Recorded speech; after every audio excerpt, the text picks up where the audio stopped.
Hey everyone, it's Dr. Ramani. So here's the question I have for you. Is narcissism a choice? What do you think? Drop it in the comments. Let's see what you think. I know I'm about to tell you what I think. I'm Dr. Ramani. Welcome to this YouTube channel on narcissism. It's my hope that what you learn on this channel will help you navigate these really difficult relationship spaces. If you're new to this channel, please subscribe to this YouTube channel and join this wonderful community. So let's see what you're saying. What do you think? Is narcissism a choice? This is such an interesting question that comes up, and lots of survivors struggle with this, right? Do narcissistic people choose to be like this? It's complicated. I wish there was a quick yes or no. Narcissism is a personality style. And while there can be some lifetime nudges on personality and some little shifts, I would argue that personality is a bit of a fingerprint. Over the lifespan, agreeable people tend to remain agreeable. Neurotic people tend to remain neurotic. Extroverted people tend to remain extroverted. Narcissistic people tend to remain narcissistic. Personality is by and large stable. Do we choose our personalities? No, we don't. Not really. Personality, however, is associated with behavior. So let's think of different personality styles as having these buckets of behavior that typically go along with them. So for example, extroverted people tend to be very social, gregarious. They want to be with people. They thrive when they're working with people and socializing with people, and they can feel depleted when they don't get to be with people. That's their bucket. Agreeable people tend to say humble things and do empathic and altruistic things and behave in ways that connect them to other people so that they're helping people out and supporting people, right? Well, narcissism has a behavioral bucket too. Narcissistic people tend to behave in a manner that is self-serving and in ways that get them attention and validation. That could be anything from bragging to buying stuff, to working a lot to make money and get powerful, to yelling, to lying. We know that all behaviors do serve some function depending on the personality type.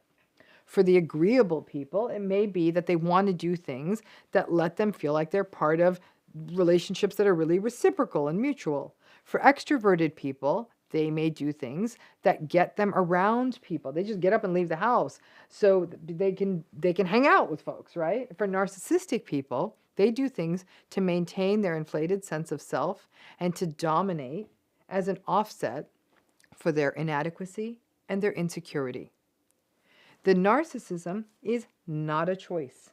The behaviors, though, are a choice. And that's where all of this gets tricky, because narcissism is a personality type. As part of the justification for these people and their behavior and for these relationships, people will say, well, it's just their personality. They can't help it, just like I can't help being introverted. The personality and the behavior are associated, and it makes it so that choosing some behaviors is more difficult, but it doesn't make it impossible. So yeah, it's a choice. It's the behaviors that make narcissism a problem. Someone who's not listening to you when you speak, that's a problem. Someone always interrupting you, that's a problem. Someone denying reality and telling you that there's something wrong with you on a regular basis, that's a problem. Someone having poor boundaries and being intrusive all the time, that's a problem. Someone lying, a problem. Someone betraying your trust, a problem. Someone screaming at you, a problem. And all of these things are a choice. Similarly with, for example, introversion. The introverted person may choose to spend time alone, work alone, stick to small groups of people, avoid large parties, choose to work at home. Those are choices. Now, some people may be frustrated with the introverted person for not wanting to go out, but those are choices. And the introverted person can also choose to go out to the party, especially, like, for example, if a friend asks them to. The introverted person may not love it. They may be really tired afterwards, but they may choose to go to the party if it fosters the friendship or supports the friendship. If they choose not to go to the party, there may be consequences for the friendship. Now, when we stir empathy into the mix, sometimes we can choose to do things because they matter to other people. And the relative absence of empathy in the narcissistic person's world is where the behavior issue really gets ramped up. They may not want to be bothered with your problems because they don't care, and so they don't listen to you. The lack of empathy is the they don't care part. That gets mixed in against the listening behavior. They don't listen. That's the behavior because they don't care. And that's how that works. But they could choose to listen. Behavior is a choice. The behavior is the issue. And the behavior is a choice. I recently did a series of lectures on workplace narcissism. And in the workplace, you don't get to roll up to HR and say, hey, my boss is a narcissist. You have to roll up with documentation of the abusive or unfair behavior in the workplace. The behavior is the issue. It's the only thing, actually, we can act on. Now, does motivation matter? Yeah, it does. It's what makes behavior, then makes behavior actually quite hard to change. If we're motivated to do something, we do it because to not do it would probably be kind of uncomfortable, and that makes it hard. But it's still a choice, regardless of the motivation. Our problem is that when it comes to narcissism, we spend most of our trying to understand their motivation. Why did they do that? Why did they do that? Versus looking at their behavior. It's simple. They did that. And motivation's a lot harder to address and understand, frankly, than behavior. And yet that's where we spend our time. And the behavior is a choice. Short of someone being judged as insane under a legal and psychiatric definition and not being able to discern right from wrong, perhaps someone who is acutely psychotic or acutely intoxicated or has experienced a brain injury or other central nervous system damage. For all the rest of us, behavior is an intentional and conscious choice. Behavior is shaped by consequences.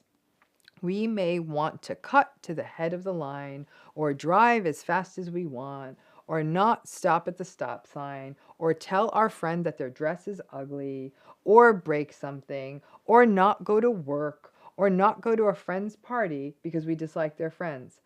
But if we do those things, we face consequences. And if we deem the consequences a problem, we don't do the behavior because we don't want the ticket or to be disapproved of or to lose the friend or lose the paycheck. So we inhibit. We choose to not do the behavior. Alas, the narcissistic folks don't think about consequences, and they are shocked when there are consequences, and they get angry when the consequences are enforced, and many people back down and don't give the narcissistic folks consequences, and that's a big part of the problem. That lack of behavioral inhibition, in essence, the narcissistic person choosing to not inhibit and engage in the behavior, that's the issue. It's all about impulsivity at times, which is a big part of narcissism. So they sort of shoot or shout first and ask questions later.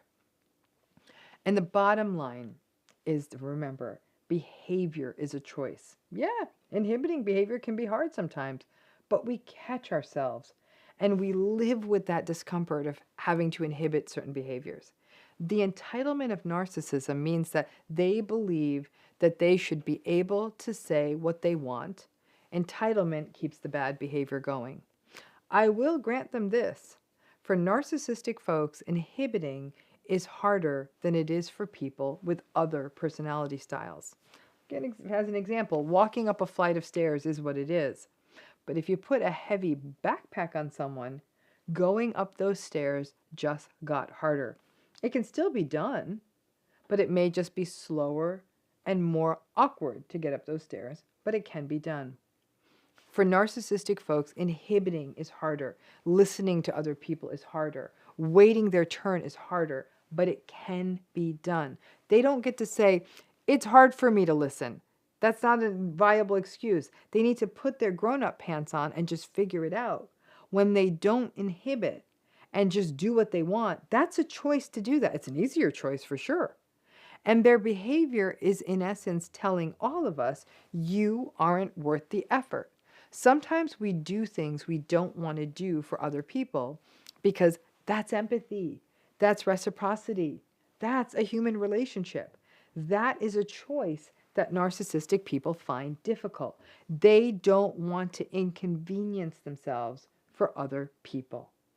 Personalities are not a choice. They simply are, and yes, they are shaped from the day we're born by our temperament, our early life experiences, our family, and by society. Our personalities do impact our behaviors, how we learn, how we work, how we play, how we relate. Narcissistic personalities don't work well with the relating part because of their behaviors that are simply at odds with empathy or intimacy. Their inability to account for consequences and their constant blame shifting and their impulsivity result in behavior that is unhealthy for other people and at odds with societal expectations, so they don't care about it until they get caught. So narcissism per se, not a choice. The behaviors that they engage in, very much a choice. The classical defense of, I can't help it, doesn't work. The behavioral choices that are in line with empathy and with intimacy, those are just more difficult for a narcissistic person. Yes, they are. And just like someone out of shape who may be winded after a flight of stairs, that would be easy for another person to run up, or easier to take the elevator. Being present and listening and connecting with someone's emotions is the equivalent for a narcissistic person of taking the stairs. It doesn't come naturally for them. And that's just too bad.